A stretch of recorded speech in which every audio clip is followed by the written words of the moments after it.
Estamos em contato neste momento com o deputado Chiodini, que está em Brasília, Carlos Chiodini, que recentemente foi eleito presidente da Comissão de Viação e Transportes da Câmara dos Deputados. Para quem não sabe, essa comissão é responsável para os encaminhamentos e assuntos relativos à ordenação e exploração dos serviços de transporte urbano, interestadual, intermunicipal, os serviços internacionais da Marinha Mercante, portos, aviação civil, aeroportos, do transporte de cargas, da segurança, da educação e legislação de trânsito. Ou seja, é uma comissão extremamente importante e, obviamente, que nós temos demandas aqui no nosso estado e, tendo o Carlos Chiodini na presidência da comissão, imaginamos que alguns encaminhamentos poderão ser acelerados, além da atuação do deputado, que já é bastante conhecido aqui na nossa cidade por ter participado muitas vezes trazendo recursos para o Hospital Azambuja, o Hospital Dom Joaquim, principalmente recursos para a saúde e também outros recursos. Deputado Chiodini, seja bem-vindo, bom dia, tudo bem, deputado? Bom dia, Derlei, Rodrigo, Marcelo e Valdomiro, em nome de vocês, toda a equipe aí da Rádio Cidade, principalmente os ouvintes que nos acompanham na manhã dessa quinta-feira. Ô Chiodini, a primeira colocação que eu faço tem a ver com uma situação que é local, é essa alça de acesso da BR-101 para a rodovia Antônio Raio, e imagino que o deputado já tenha conhecimento disso, porque eu sei que o deputado foi informado há muito tempo desse conflito existente entre os governos municipal, estadual, e a empresa detentora da exploração da BR-101 e do pedágio, que é a autopista, né? O Litoral Sul, né, Rodrigo? Sim.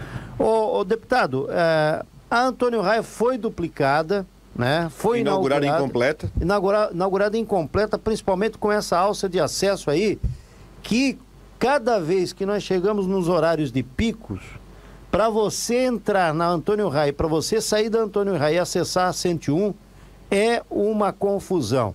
Dá para adiantar alguma coisa aí de positivo em relação a isso, inclusive com os próprios contatos com a detentora da exploração de pedágio, deputado? Bem, vamos falar dessa alça de acesso, que é um assunto importantíssimo, né? Infelizmente, as obras de infraestrutura são assim, a gente faz, se não fizer ela completamente como deve ser feita, daí a importância do projeto, a gente acaba deixando problemas decorrentes da execução da obra. É comum quando asfalta uma rua, dia seguinte vem a comunidade pedir lombada, ciclofaixa e assim por diante. Não diferente nesse caso do Antônio Raio, né, houve essa duplicação, que eu considero uma obra importante, talvez uma das mais significativas que o governo de Santa Catarina fez aí nos últimos anos, passou por vários governadores essa obra, né, e que deu, hoje é muito mais fácil chegar em Brusque, mas é muito difícil sair de Brusque realmente aí nos horários de pico, e eu até vou arriscar, Rodrigo, Derlei, Marcelo, Valdomiro, e não só no horário de pico, quase todos os horários, hoje está difícil quando chega lá naquele entroncamento com a BR-101, que você toma como caminho ir para o sul, para o norte ou ir para o município de Itajaí. Além do mais, não só Brusque, mas toda a região que passa pelo Antônio Raio, toda essa região de Itajaí, que é o lugar onde a cidade de Itajaí, que é uma das cidades que mais cresce, Santa Catarina, está se desenvolvendo e crescendo, vê um monte de loteamento saindo lá, empresas, geração de emprego, transporte de carga excessivo nessa região gera esse problema todo. A nossa concessionária, que é a Autopista Litoral Sul, é a segunda ou terceira dona já dessa empresa. Essa empresa foi para concessão em 2008, é um pedágio que na época, quem vai se lembrar aí do pedágio da 101 era cobrado 70 centavos, hoje está em torno de R$3, e quando elas ganharam a empresa, elas, porque passaram mais de uma, quando ela ganhou a concessão, ela se comprometeu com uma série de obras. Primeiro, com essas ligações entre as rodovias alimentadoras, que é o caso da Antônio Raio, se comprometeu com o contorno de Joinville, com o contorno de Itajaí, que daí já não teria nem esse problema. Acho que esse trecho de Itajaí, da BR-101, ali virou um trecho urbano, não é mais nenhuma rodovia no Brasil, a gente começa a construir, a gente vive à margem da rodovia, e isso gera inúmeras preocupações e exigências de investimento. E também o contorno de Florianópolis, que é a novela primeira que começou a ser deflagrada e que já fazem mais de 10 anos e não está pronta. Está pior que a obra pública. Então, própria concessionária nos alega que o recurso que ela consegue a partir da cobrança do pedágio não é suficiente para fazer essas obras aí todas que a gente vê. Além disso, também eles alegam que 50% das pessoas que transitam na BR-101 não pagam pedágio, porque não passam em praças de pedágio. Vamos dar um exemplo claro aqui. Se o cidadão sair de Brusque e for até Bombinhas, ele não vai pagar pedágio. Né? Utilizando a BR-101, tem esses trechos aí. Decorrente disso, né, eu vejo que o caminho para nós resolver isso aí existem dois. Primeiro, está sendo discutido na ANTT, que é a Agência Nacional de Transportes Terrestres, que é um órgão aqui do governo federal independente, né, sua diretoria nomeada a cada 4 anos, agora o atual presidente vai encaminhar nomes aí para uma nova diretoria que ficará 4 anos, vai passar o mandato dele, né, para nós regularmos essa questão pontual dos investimentos na 101, que são esses contornos e essas melhorias, como essas alças de acesso. Mas para isso vai exigir um aumento da tarifa do pedágio, que os usuários, principalmente de carga, são contrários. E a outra situação, e daí eu vou dar uma opinião pessoal, né, eu creio que é mais fácil a gente ver direto aí o Estado de Santa Catarina dizer que tem recursos, que vai colocar recursos do caixa próprio do Estado de Santa Catarina na 470, em outras rodovias federais. Então, que nós façamos essas alças de acesso pelo Estado de Santa Catarina e solucionamos esse problema. Eu vejo que essa seria a solução mais fácil nesse momento, sendo que há esse conflito entre ser exigência da concessionária, ser exigência do Estado, até porque Antônio Raio é uma rodovia estadual, né? Mas não interessa o cidadão ou quem anda o dia todo aí querer achar o culpado, interessa a solução. E eu vejo que a solução mais simples seria o Estado de Santa Catarina executar essa obra necessária e, como vocês já qualificaram, urgente. O deputado Chiodini, mas o senhor acha justo isso, tirar do recurso estadual, que pode ser, por exemplo, nós temos aqui uma situação que também é problemática, que é a barragem de Botuverá. Quer dizer, acaba tirando recursos, talvez até para a construção de uma barragem, para investir numa obra que não é atribuição do Estado. Claro que o cidadão, realmente, ele não quer saber de onde vem o recurso, ele quer saber que a obra vá resolver o problema e principalmente o escoamento da produção dessa região. Mas o senhor acha que seria justo isso para o Estado assumir uma coisa que não é dele? Não, eu não acho justo, Dirley, porém aí há uma interpretação a ser feita. A rodovia Antônio Raio é estadual, né? Então, eu vejo que se for para o critério de justiça, metade da conta para cada um, para a concessionária e para o Estado. Se for por uma questão de lógica, a gente está vendo um monte de coisas ilógicas acontecer. O Estado está botando 350 milhões de reais em obras como uma delas a duplicação da BR-470, que é 100% do governo federal. Então, olhando com a ótica de solução para a região, eu vejo como a solução mais rápida. Mas não faço questão de dizer que seria correto ou justo esse investimento. Só vejo que o Estado tem uma liquidez, tem 5 bilhões em caixa, segundo divulgado pelo próprio governador e o secretário da Fazenda, e tem obras que o investimento se justifica, né? Obras de infraestrutura que façam o nosso custo logístico baixar, né? O aumento de produção econômica e desenvolvimento econômico vai gerar mais impostos que logo, isso é muito rápido mesmo, em meses esse retorno volta aos caixas do Estado proporcionando outras obras. Deputado, Rodrigo, bom dia, obrigado pelo tempo aqui destinado aqui na Rádio Cidade. Então, no entendimento do deputado, o senhor é favorável a essa questão envolvendo o uso de recursos estaduais aí, e aí não vou nem falar da questão da Antônio Raio, que eu acho que é até uma situação pontual, não é pontual porque não estamos no local, mas, por exemplo, a duplicação da BR-470 que se arrasta por anos, né? Já passaram por vários prazos de conclusão e agora o que se discute é o uso de recursos estaduais para a continuação das obras. Inclusive entidades empresariais estão se manifestando de forma favorável, até não por causa da questão dos recursos, mas que a obra tem um final, né? Rodovia inacabada é mais perigosa até que a rodovia que não começou a obra. Qual é o seu posicionamento? Realmente vai ser necessário é o melhor caminho o uso dos recursos do Estado para concluir essa novela 470, uma rodovia que tem um movimento enorme? Rodrigo, a minha opinião, até estou fazendo um longo estudo buscando desde a época da coroa do Império Brasileiro, vem de uma discussão mais histórica e profunda. E eu estou denominando isso de respeito por Santa Catarina. Nós continuamos sendo o 7º estado brasileiro que mais manda dinheiro para Brasília. Nós mandamos só de tributos federais para Brasília mais de 55 bilhões de reais por ano e retornam em torno de 7, 8 bilhões para todas as áreas. Saúde, educação, infraestrutura e assim por diante. Enquanto isso, em torno de 5 bilhões de reais, nós iríamos concluir a duplicação da BR-280, que é a rodovia que liga o Porto de São Francisco até o contorno de Jaraguá do Sul. Estou dando exemplo aqui de norte para o sul. Nós iríamos concluir a duplicação da 470 de Navegantes até depois de Indaial, Timbó, esse trecho já citado. Nós iríamos readequar a 282 da ponte de Florianópolis até Chapecó. Nós iríamos concluir a 163 no extremo oeste catarinense, e daí eu poderia enumerar outras obras como a 158, que é um trecho menor que liga o Rio Grande do Sul com Santa Catarina no oeste, a 153 que atravessa Santa Catarina, que é a Transbrasiliana, que está num estado deprimente.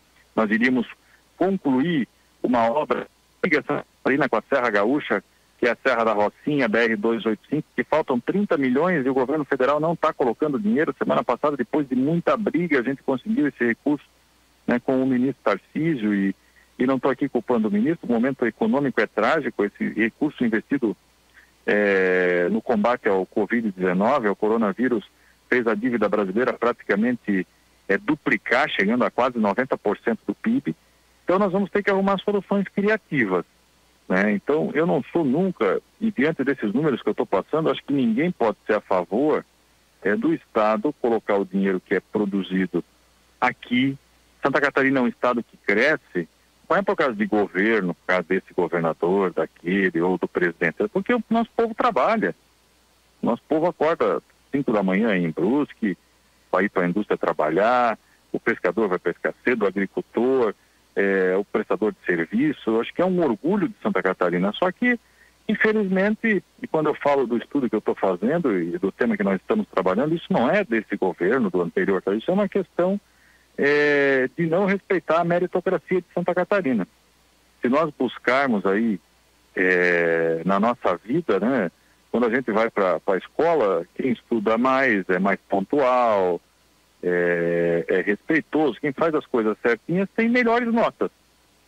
Na vida pública, infelizmente, não é assim. Santa Catarina faz as coisas certinhas e é menos respeitada. Então, eu creio que essa é uma briga que não envolve partido político, não envolve mandato de um deputado ou outro, tem que ser uma briga das entidades, das bancadas, da bancada catarinense no todo, do governo junto, para nós revertermos esse quadro. Enquanto esse quadro não é revertido, o saudoso senador Luiz Henrique que seria o novo pacto federativo.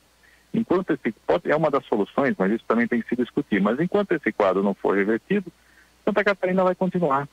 Não diferente do que foi nos últimos 200 anos, pagando esse preço tão desgostoso, uma notícia ruim, algo que nos deixa até impotentes diante do que a gente vê acontecendo. E diariamente a gente vê a inauguração de ponte, de viaduto, de rodovia no norte, no nordeste, em tudo que é canto do Brasil, mas aqui em Santa Catarina as obras continuam empacadas. Deputado Marcelo Gouveia, o senhor fez menção aí à questão dos recursos exigidos aí no combate ao coronavírus, que acabam aí consumindo bastante do que seria utilizado aí para a questão de infraestrutura viária aí ao Brasil afora.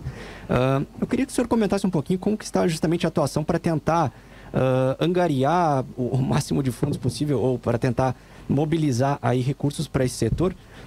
E olhando também aí para esse lado aqui do Estado, que o senhor comentou que muitas vezes acaba ficando, não digo em segundo plano, mas acaba tendo uma prioridade um pouco menor, talvez, aí na distribuição desse montante final. Bem, a questão do coronavírus, eu sou um cara otimista, né? Eu gostaria que tivesse pouquíssimas mortes e que não tivesse esse problema que a gente vê diariamente. Então, vamos sair às vezes há uma levam para a questão ideológica, e ambos os lados. Questão ideológica, discussão política, de cor, vermelha, verde, azul, preta, não sei. Mas as coisas são claras. E o que está acontecendo é o seguinte, não é um meio de comunicação, ou todos estão falando. Eu estou vendo hoje pela manhã já estava fazendo algumas pesquisas, dobrou o número de pessoas no país dizendo que estão com sintomas de Covid-19 nas redes sociais nos últimos 3 dias. Ou seja, nós estamos na iminência, se nós não se cuidarmos, de uma terceira onda, né, que vai ser precedida de uma necessidade de mais investimentos de recurso público, isso no Brasil todo. Alguns estados vizinhos, aqui o Paraná tem mais de 1.000 pessoas na fila por uma UTI, como nós estávamos há 1 mês e meio, 2 meses atrás. Então eu estou muito preocupado com isso, não é que eu esteja torcendo, eu não quero, nem imagino que isso possa acontecer. O nosso comércio não aguenta mais, a indústria paralisar, nós temos que visualizar um fim disso. Todos os estudiosos dizem que é o advento de mais vacinação, o governo tem mandado vacinas e tal, mesmo assim a gente conseguiu vacinar só 10% das pessoas. Nós temos que colocar os recursos necessários nesse momento aí, na vacinação, na despressurização do sistema, para que a gente consiga passar o ano de 2021 vencendo esse fantasma e reestabeleça o crescimento, né? Volto a dizer, isso não é uma questão política, essa é uma questão que nós temos que estar unidos aí para vencer. Quanto aos recursos, veio bastante recursos, o governo federal aí no ano passado fez o que pôde em termos de disponibilizar recursos tanto para hospitais quanto para prefeituras, o auxílio emergencial para as pessoas que ficaram sem trabalhar, benefícios para diversas áreas aí, como o Pronamp, crédito subsidiado para micro e pequenas empresas e outras áreas pontuais. Eu creio que teve um olhar especial para isso, mas não é só de recursos, uma hora tem que ter um fim, porque os recursos vão acabar e a coisa não vai ser resolvida. Então nós temos que olhar realmente a solução do problema, que vai muito além da busca de mais recursos, que daqui a pouco não vai ter mais de onde buscar também esses recursos se o problema não for solucionado. O deputado Chiodini, eu recebo aqui uma mensagem do Éder Cassiano Moritz, que é da direção lá do Porto de Itajaí. O Éder é brusquense, ele é aqui da cidade de Brusque, já está radicado em Itajaí há muitos anos e faz parte da diretoria do Porto de Itajaí. Ele está me lembrando aqui que agora está em discussão lá na cidade, imagino que o deputado tenha conhecimento disso, né? A renovação do convênio de municipalização do porto e a manutenção da autoridade portuária pública. Tenho conversado lá com o prefeito Morastone. Como é que está essa situação em nível federal, hein, deputado? Tenho conversado muito, né? Vocês são aí da região, sabem, um grande abraço aí pro Éder. Na minha opinião, eu costumo dizer e falo pro prefeito Volney, pros meus amigos aí da região toda, empresários, operários portuários, que é uma área que eu tenho uma afinidade, fui diretor do Porto de São Francisco durante muito tempo. E existem 2 Itajaís, que hoje é a cidade que mais arrecada de Santa Catarina. Tem um dado interessante, é a 12ª, dentre 5.300 cidades brasileiras, é a 12ª que mais arrecada impostos federais do país. Existem 2 Itajaís, uma de 97 para cá, sob a gestão do Porto Municipal, e uma de 97 para trás com a gestão da Portobras. Eu vejo que o Porto Municipal trouxe riqueza para a cidade, emprego, renda, é uma das cidades que mais se desenvolve do país, e agora há uma discussão da concessão dos portos. Diferente, eu sou a favor de concessões de rodovias, de ferrovias, de aeroportos. Estive com o ministro Tarcísio na concessão lá do aeroporto Navegante. Eu creio que são coisas que têm que acontecer, até porque o Estado não tem dinheiro para investir, tem que passar para quem sabe tocar e tem dinheiro para investir. Porém, nenhum porto brasileiro é concessionado. Todos os portos brasileiros são públicos, mas o Porto Itajaí, por exemplo, é o único que é sob gestão municipal dos portos brasileiros, em que pese toda a área é patrimônio da União. Ele é público com o arrendamento privado para uma empresa que é de propriedade do maior armador do mundo, né, que chama-se IPM, essa empresa, e que leva linhas de navio para lá para movimentar centenas de milhares de contêineres que empregam um monte de gente, desde o cara que tem o caminhão, até o borracheiro, até o despachante aduaneiro, a trading. Eu acho que é um modelo que deu certo, acho que é um modelo que não tem que mudar o Porto Itajaí. Na minha opinião, teria que renovar a concessão com o município, que é o que o município quer, é o que os empresários querem, é o que a cidade necessita, e daí o município, com a renovação da concessão, ele possa renovar também com o operador portuário, o arrendatário, que é quem traz a carga. Se nós esperarmos, quando vencer esse contrato, em dezembro do ano que vem, e gerar um espaço de tempo, que vai voltar para o governo federal, a hora que acabar não sendo renovada, se essa for a vontade, vai caber também ao próximo presidente, seja quem for, né, renovar ou não. Se não for renovada, a concessão do porto volta ao governo federal e vai fazer a concessão privada. Então, é um modelo que ainda precisa ser mais estudado. Essa é uma opinião que eu tenho, até por conhecer um pouco do setor. Falei isso para o ministro Tarcísio, ele está refletindo. Não é só Itajaí, essa discussão está em Santos, está em Vitória, está nos grandes portos brasileiros, está em São Francisco do Sul, está em Bituba. Nós temos que discutir muito bem. Vale lembrar que no mundo todo os portos são públicos, são autoridades públicas. Nos Estados Unidos, que é o país mais capitalista do mundo, os portos são públicos com gestão privada. Na China, os portos são públicos com gestão privada. No Japão, com exceção da Inglaterra, que ainda é do governo Thatcher, que os portos são 100% privados. Que é o único exemplo do mundo que eu creio que não seja o ideal aqui para o Brasil. Então, o Porto Itajaí é relevante, ele mudou a vida de toda essa região, a sua forma de gestão, e, na minha opinião, merece ser mantido. Ô, deputado, nosso tempo aí é nosso adversário, e é sempre interessante conversar com o Carlos Chiodini, especialmente agora que há 2 meses assumiu a presidência dessa comissão. Mas no início eu falei aí da situação ali da represa da futura, né, de Botuverá. Recentemente o prefeito Arivec esteve aqui e disse que estava gestionando junto ao governo do estado uma busca junto ao governo federal de recursos para a construção da barragem de Botuverá, né? O senhor acha possível, já que está exatamente envolvido aí com a comissão que vai tratar disso, que o recurso seja federal, ou qual é a sua visão sobre essa situação, que também já se arrasta há muito tempo, deputado?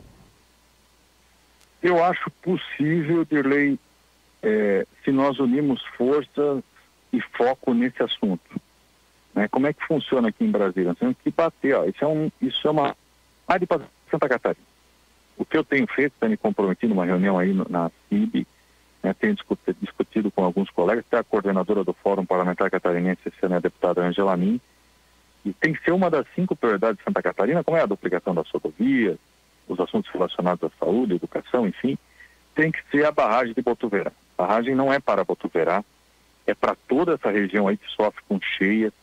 Essas cheias, consequentemente, geram prejuízos incalculáveis com uma certa rotina, tanto para a Brusque quanto para Itajaí, todos os municípios aí dessa região. Eu creio que é uma bandeira que nós temos que trabalhar, fazer a composição, buscarmos recursos aqui em Brasília. Esse assunto esteve próximo a ser resolvido no outro momento, quando tinha dinheiro não tinha licença, agora tem a licença, não tem o dinheiro. Então nós temos que aproveitar enquanto a licença é válida, sim, comprar essa briga e buscar esse recurso. Eu não estou prometendo porque sozinho, um parlamentar tem em torno aí de 20 milhões de reais de emendas por ano, que não faz nem sombra para o custo de uma obra dessa grandiosidade, ainda tem que dividir com mais de 100 municípios que é a sua base de atuação.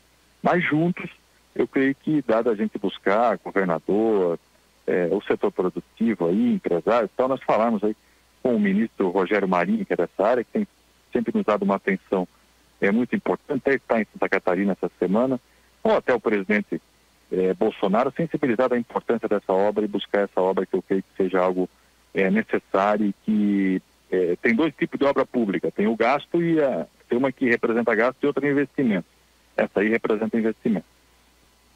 Muito bem. Deputado, muitíssimo obrigado, e já fica aqui o convite para que em breve a gente volte a esse tema dentro dessa comissão.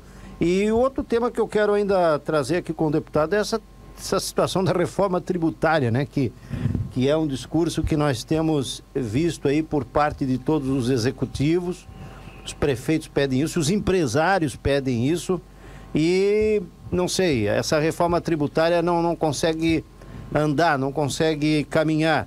E eu sei que o deputado é fã dessa caminhada, né? Tá bastante em frente da situação aí em Brasília. E esse debate a gente pode fazer aqui na Rádio Cidade, deputado? Pode ser? Podemos, a hora que quiser. Se precisar mais algum colega aí que seja muito atuante nessa área, nós podemos convidar também. Acho que é importante, tem algumas discussões, só para falar rapidamente desse assunto, tem algumas discussões de ponto de vista entre o governo, o Congresso e tal, mas tem uma luz no fim do túnel que eu acho favorável. Quando tem coisas favoráveis é importante dizer. A minha opinião é que esse ano vai sair a reforma tributária. Né? Existe a ideal, existe a ruim, que acho que é o que a gente está vivendo, que é não fazer nada, e existe a possível. Acho que algo possível vai acontecer para simplificar esse processo, tornar mais ágil. Hoje é muita guia, muita complicação, isso gera um passivo que acaba custando mais para o governo mesmo. Né? Então nós temos que alterar esse modelo quanto antes. Um abraço, deputado Chiodini, uma ótima quinta-feira. Obrigado. Grande abraço a todos vocês, muito obrigado pela oportunidade.